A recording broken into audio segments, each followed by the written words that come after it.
ईद के मुबारक दिनों में आजकल फ़लस्तीन और इज़राइल के बीच में जो हालात चल रहे हैं, मैंने सोचा कि उस पर मैं एक वीडियो बनाऊं। ख़ास करके ये वीडियो बनाने का रीज़न ये था कि मैंने ट्विटर पे जो अपने ओपिनियंस रखे हैं कि आई स्टैंड विद इज़राइल, उस पर मुझे बहुत सारा बैकलैश मिला है। बहुत सारे लोग ये पूछ रहे हैं कि किस तरह की मुसलमान है जो फ़लस्तीनियों के साथ नहीं खड़ी है और कहती है कि आई स्टैंड विद इज़राइल। दोस्तों, इसके बहुत रीज़न्स हैं। पहला रीज़न तो ये है कि अगर आप हिस्ट्री में जाएं तो जेरूसलम जो है वो कभी भी मतलब फ़लस्तीन का हिस्सा नहीं बोला जाए। फ़लस्तीन तो नाम ही जो है वो मॉडर्न है। जूस हमेशा वहाँ की मेजॉरिटी रही, वो जूइश लैंड ही हुआ करता था। जेरूसलम जो है वहाँ पे ईसा अलैहिस्सलाम की पैदाइश हुई थी। ईसा अलैहिस्सलाम जिसको क्रिश्चियंस जीसस क्राइस्ट कहते हैं, वो उनके पेरेंट्स भी जूइश थे, वो खुद भी जूइश थे, और जिस कम्युनिटी में वो पैदा हुए थे वो भी जूइश थे, और पूरी दुनिया को ये बात पता है कि उनकी पैदाइश जेरूसलम की है। तो इसमें कोई दो राय नहीं है कि जेरूसलम एक्चुअली जूइश लैंड है। माना कि कई मुस्लिम इन्वेडर्स ने आके इसको इन्वेड किया, इस जगह का अरबाइजेशन हुआ, मगर फिर भी यहाँ पे मेजॉरिटी जो रहने वाले वो हमेशा जूइश ही रहे हैं। 2015 के स्टेटिस्टिक्स के हिसाब से अगर आप देखेंगे तो जो पॉपुलेशन स्टेटिस्टिक्स हैं, 8.5 लाख जो पॉपुलेशन था जेरूसलम का, उसमें से 5.5 लाख जूइश थे और बाकी फ़लस्तीनी। और दोस्तों, अगर इस्लाम की बात करें तो कई सारे मुस्लिम स्कॉलर्स ने भी कहा है कि जो टेम्पल माउंट है जूस का, उसका जिक्र कुरान पाक में भी किया गया है, उसका जिक्र कई सारे मुस्लिम स्कॉलर्स ने अपनी पब्लिकेशंस में भी किया है। तो ये एक और एविडेंस है कि पहले से वहाँ पे जूस की सेटलमेंट्स पहले से थी, वो जूइश लैंड ही है। तो अब इस सब के चलते अगर आप मॉडर्न हिस्ट्री की बात करें तो 1967 में इज़राइल ने गाजा और जेरूसलम को जीत लिया था इजिप्ट के साथ वॉर में। तो बाकायदा उन्होंने इन दो टेरिटरीज, ये जबकि हिस्टोरिकली उनकी खुद की टेरिटरी है, मगर फिर भी इन्होंने फिर से वापस जीत लिया इसको, ठीक है ना। उसके बाद उन्होंने देखा कि ठीक है, यहाँ पे मुसलमान बहुत सारे रहते हैं, तो उन्होंने रिस्पेक्टफुली 1990 का ओस्लो अकॉर्ड साइन किया, जिसमें उन्होंने गाजा पैलेस्टीनियन अथॉरिटीज को हैंड ओवर कर दिया, सिर्फ उन फलस्तीनी मुसलमानों की रिस्पेक्ट करते हुए जो वहां पे रहते। वहां पे जूस भी रहते थे, मगर उन्होंने कहा कि कोई बात नहीं, हम इसको पैलेस्टीन को हैंड ओवर कर देंगे। ये 1990 के ओस्लो अकॉर्ड में ये बात इसमें जारी होती है। मगर उसके बाद हुआ ये दोस्तों कि पैलेस्टीनियन अथॉरिटीज को हमस नाम के एक टेररिस्ट ऑर्गेनाइजेशन ने टेक ओवर कर लिया। उन्होंने पॉलिटिकली भी वहां पे इलेक्शंस जीते, और उन्होंने पैलेस्टीनियन अथॉरिटीज को हटा के अपने हमस के मेंबर्स को हर एक ऑफिशियल डिपार्टमेंट में डाल दिया।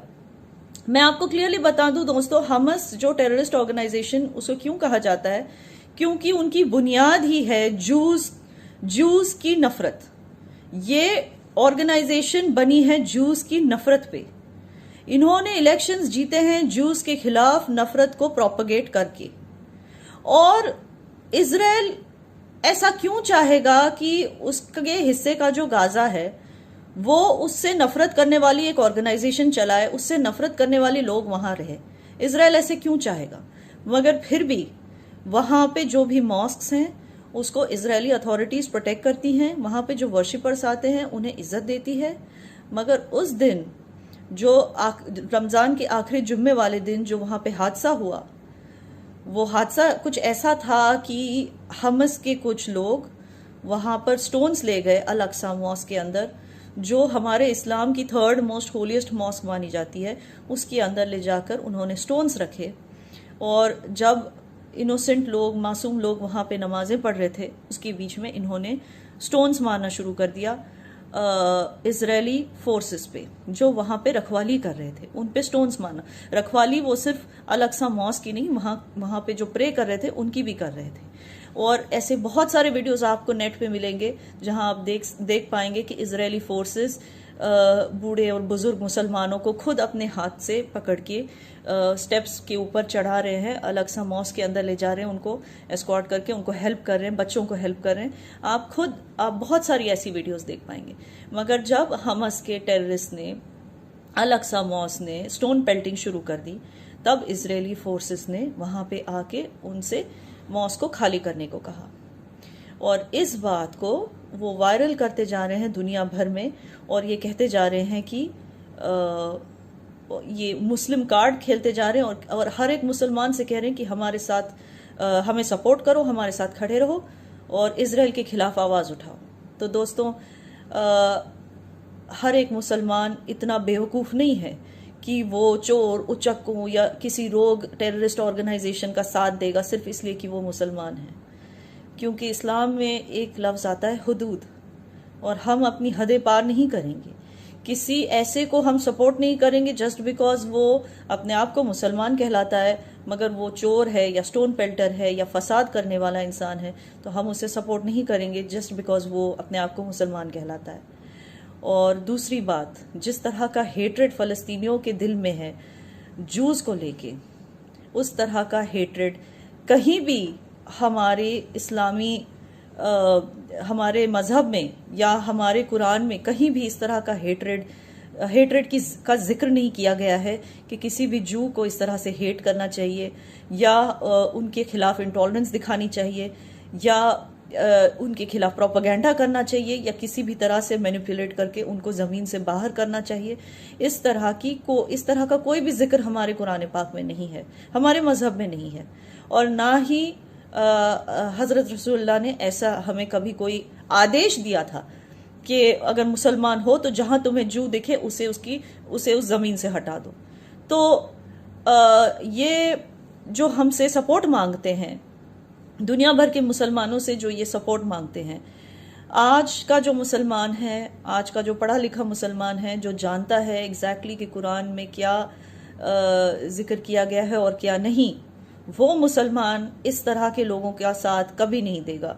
और इसलिए आज आप देख सकते हैं कि it is not only India but it is also a lot of Arab Nations that stand with Israel. तो दोस्तों, आई होप कि मैंने अपने पॉइंट्स क्लियर कर दिए हैं। Thank you for watching. क्या हम हिंदू मुसलमान करते रहते हैं? हिंदू मुसलमान, हिंदू मुसलमान, हिंदू मुसलमान। कई लोग मुझे बोलते हैं कि बड़े हिंदू मुसलमान होने लग गया इस कंट्री के अंदर, having a glass of wine and saying बड़ा हिंदू मुसलमान होने लग गया इस कंट्री के अंदर। सिटिंग इन लुटियंस दिल्ली कहने लगते हैं लोग, साउथ दिल्ली और साउथ बॉम्बे के पॉश